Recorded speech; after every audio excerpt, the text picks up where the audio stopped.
संसाराची छान अशी व्याख्या सांगते. संसार हा गोड लोणच्यासारखा असावा, गोड, तिखट आणि थोडासा आंबट असावा, तरच संसारामध्ये खरी गंमत असते. नाहीतर सगळं बेचव आणि मळमळीत. जास्तच गोड झालं तर डायबिटीस होणार, जास्तच तिखट झालं तर अल्सर होणार आणि जास्तच आंबट झालं तर ॲसिडिटीसुद्धा होणार बरं का.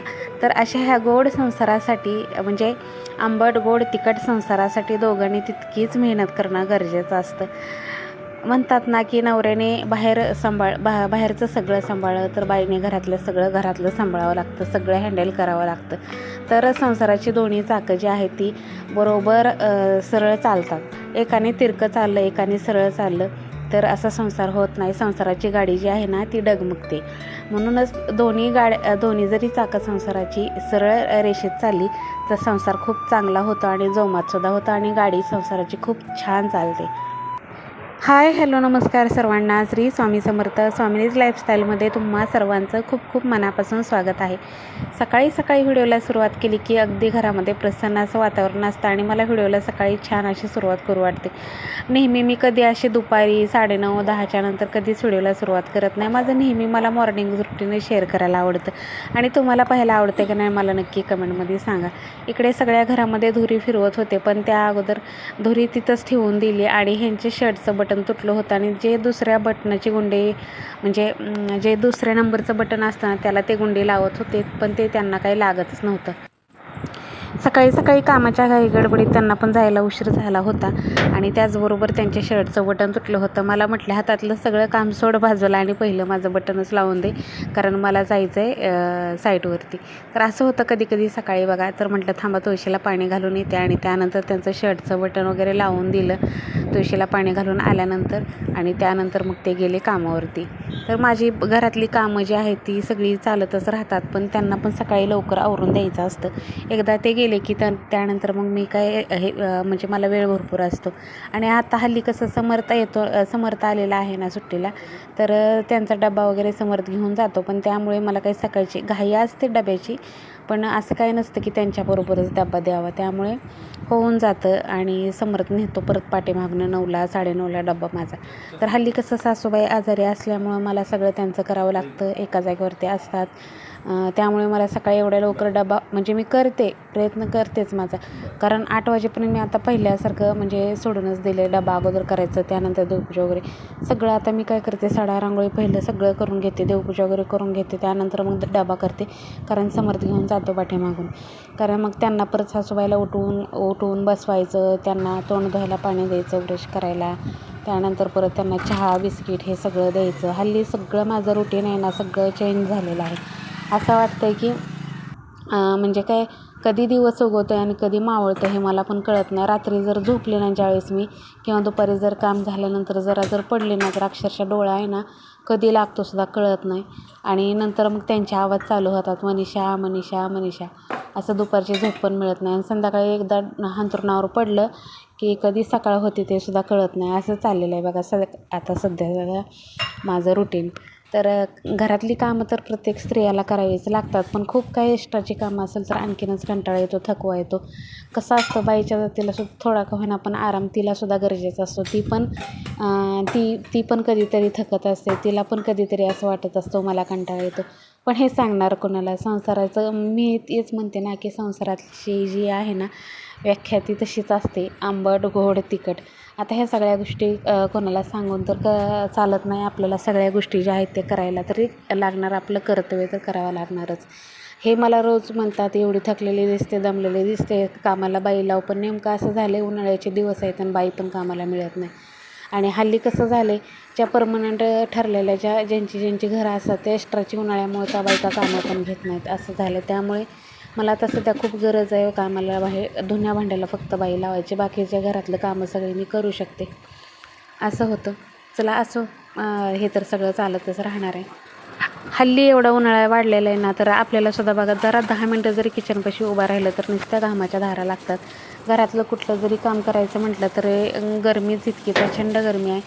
आभाळ तर रोजच येते, पण पाऊस एक दिवसच फक्त पडला आणि त्या दिवशी तेवढं मात्र छान गार वाटलं. आणि पाऊस परवा दिवशी रात्री आमच्याकडे पडला होता. त्यानंतर रोज आभाळ येतं आहे पण पाऊस काय पडत नाही. सकाळी दिवस उगवला का नाही तर कडक असं ऊन लागते. आणि स्वयंपाक आमच्या किचनमध्ये कसं होतं, सकाळी स्वयंपाक करताना ऊन येतं आणि संध्याकाळी पण इतकं गरम होतं किचनमध्ये, त्यामुळे असं वाटायला लागलं की स्वयंपाकच करायला नको आता, कारण गरमी फार झालेली आहे. माझ्यासारखीच तुमचीसुद्धा अवस्था झालेली आहे. पण प्रत्येक माझ्या मैत्रिणी ज्या आहेत त्या बघणाऱ्यासुद्धा व्हिडिओ, त्या 4 दिवस जाऊन माहेरला जाऊन आले असतील, थोडासा रेस्ट करून आले असतील, पण मला तसंच नाही, अजिबात नाही. मला कुठं माहेरला जायला मिळत नाही, ना कुठं नाही. त्यामुळे असं झालं आहे की हल्ली अक्षरशः मला म्हणजे किती मी एनर्जी आणते, किती म्हणजे फ्रेश राहण्याचा प्रसन्न राहण्याचा प्रयत्न करते, पण हल्ली कामाचा ताणच एवढा आहे ते कधी म्हणजे असं म्हणजे ताणतणाव थकवा जाणवायला लागला असं होतं. पण तरी पण म्हणूनच मी ही सगळीचे ज्या गोष्टीमध्ये आपल्याला गुंतून राहता येतं ना, मोकळं डोकंच ठेवायचं नाही विचार करायला. ज्या गोष्टीमध्ये गुंतून राहता येईल ना तेवढं गुंतून राहायचं. इकडे सगळ्या गाड्या वगैरे, पाणी आलं होतं नळाला सकाळी, तर सगळ्या गाड्या वगैरे धुवून घेतल्या. माझी गाडी बुलेटवर थोडंसं पाणी मारलं. हे रोज काय पाणी मारायचं, धूत तर काय नाही, पण पाणी मारलं म्हणजे रोजची जेवढी धूळ बसलेली असते ती निघून जाते. आणि झाडांना पण पाणी देणं गरजेचं आहे. तर झाडांनासुद्धा थोडं पाणी देऊन घेतलं. जसं आपल्यालासुद्धा एनर्जीची गरज आहे, आपण कसं फुलं एनर्जी यावी यासाठी काय करतो, तर तसं झाडांनासुद्धा रोज थोडं पाणी देणं गरजेचं आहे. झाडांना जर रोज पाणी दिलं तर झाडं मस्त अशी हिरवीगार राहतात. परवाच आमच्या सासूबाईला बघायला जाऊबाई आल्या, तर त्यांनी झाडं बघितली आणि त्यांना इतकं भारी वाटलं. म्हणजे चुलत जाऊबाई बरं का, आम्ही एकटीच आहे, तसं मी एकटीच आहे अशी सून म्हणणारी तर सख्खी.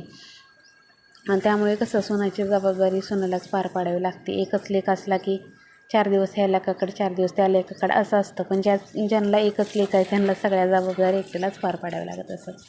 तर असं त्या परवा आल्या होत्या बघायला, तर बाग बघून त्यांना इतकं छान वाटलं. त्या म्हणल्या एवढ्या कडक उन्हाळ्यामध्ये सुद्धा मनीषा तुमची बाग खूप छान आहे बरं का, अशी हिरवीगार दिसते.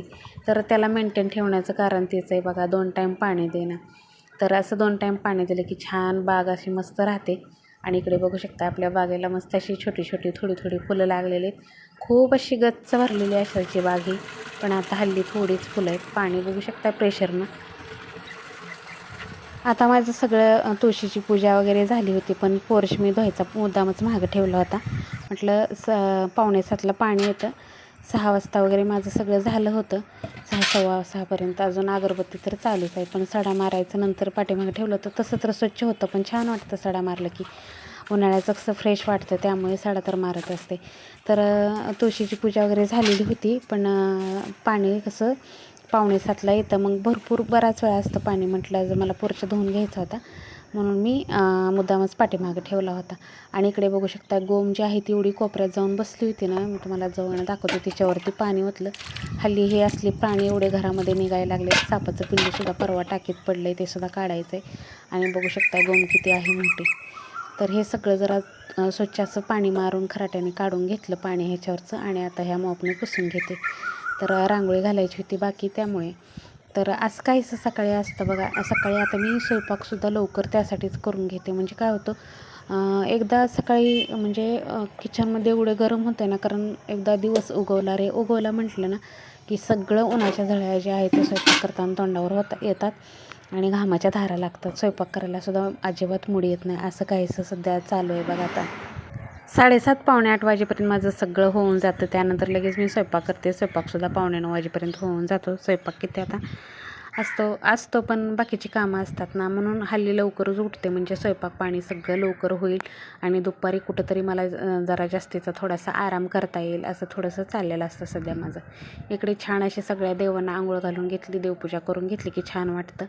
सगळ्या बागेतली फुलं आणखी थोडी उमलायची राहिली होती, पण तशीच तोडून आणली. परत म्हटलं एकदा काय होतं आहे, देवपूजा करून घेतली आणि फुलं नाही वाहिली ना तर परत ती तशीच राहून जातात. कधी असं होतं बरं का माझ्याकडून, कारण फुलं उमलायची वाट. आता काय होतं आहे, पहिलं मी माझ्या म्हणजे फुलं उमलल्यानंतर देवाला फुलं व्हायचे, पण आता काय होतं आहे, मला कामं जास्त असतात त्यामुळे लक्षात राहत नाही. म्हणून मी काय करते, जशी उमललेली आहे तशा अवस्थेतच आणते, वाहत असते देवांना. बाकीचे सगळे उमलतात, फक्त जास्वंदच उमलायला उशीर करते. इकडे बघू शकता देवपूजा केल्यानंतर किती प्रसन्न असं वाटतं. त्यानंतर आज करायची होती सांडग्याची भाजी. तर माझ्या पद्धतीने तुम्हाला सांडग्याची भाजी कशी करते ते पण दाखवते. सांडग्याची भाजी खूप छान होते, अशा पद्धतीने केली मी. महाग पण शॉर्ट व्हिडिओमध्ये एकदा दाखवली होती तुम्हाला, पण तरी पण आज करणार होते तर चला आणायचे करायचं लागले तर म्हटलं चला तुम्हाला पण दाखवते. थोडंसं तेल टाकलं होतं, त्या तेलामध्ये छान असा सांडगा भाजून घ्यायचा. तळून घेतला तरी चालतो बरं का, पण मी भाजून घेते. असा गवळा भाजून घ्यायचा. म्हणजे आमच्या सासूबाई म्हणायच्या नेहमी गवळा भाजायचा, म्हणून माझ्या ते तोंडात शब्द आहे. थोडासा लालसर लाल डाग पडायला लागले ना, करपू द्यायचा नाही, फक्त असा भाजायचा. आणि सांडगा बघू शकता, असे लाल डाग पडायला लागले की सांडगा काढून घ्यायचा. त्यानंतर मग बाकीचं आपल्याला जर वाटण करायचं असेल, माझं तर वाटण शक्यतो आयतच असतं मी बनवून ठेवलेलं, त्यामुळे काही एवढा प्रश्न येत नाही. तर 2-3 चमचा तेल टाकलेलं आहे मी आता, बघू शकता. आणि आज मी थोडासा वेगळा प्रकारचा करते.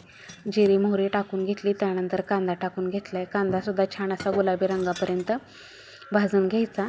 आणि तेल थोडंसं जास्तीच टाकायचं सांडग्याच्या भाजीला. कांदा थोडासा गुलाबी झाल्यानंतर थोडीशी कोथिंबीर टाकून घेतली. त्यानंतर हा आपला कांदा लसूण मसाला टाकला साठवणीचा. घरकुल मसाल्याची पुडी माझ्या प्रत्येक भाजीत असते, मला फेवरेट आहे. माझा घरकुल 1 रुपया आहे. आणि ते कसं दुकान घरी येणार, तर त्यामुळे रोज 1 रुपयाची पुडी चाललेलीच असतं माझं. घरकुलची एक पुडी धना पावडर टाकून घेतली. बघू शकता सगळं मसाला सगळा हलवून घेतला, एकजीव करून घेतला. त्यानंतर हे लसूण आणि खोबऱ्याचं कूट होतं ते करून ठेवलेलं मिक्सरमध्ये, आता संपलं, आता करायचं आहे परत.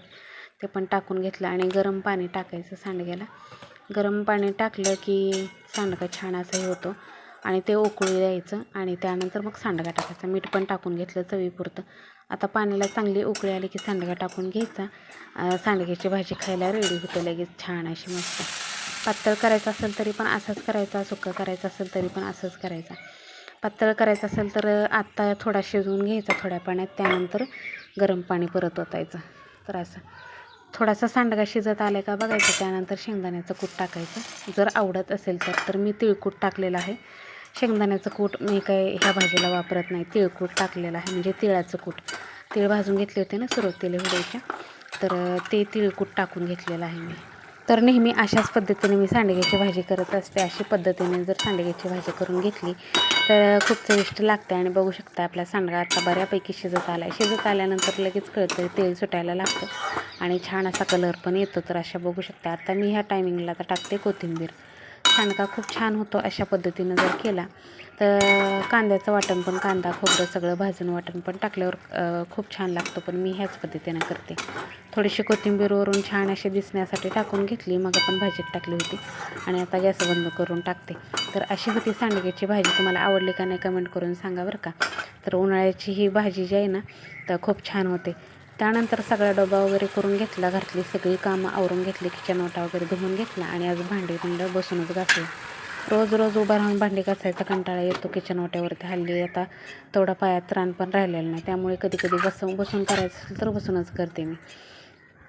तर इकडे बघू शकता ही सगळी भांडी जी आहेत ती पाणी घेतलं, मोटर चालू केली आणि भांडी घासायला घेतली.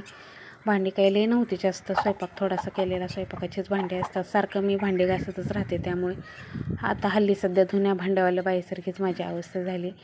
तर इकडे सगळी भांडी वगैरे घासून घेतली आणि त्या टपामध्ये ठेवली.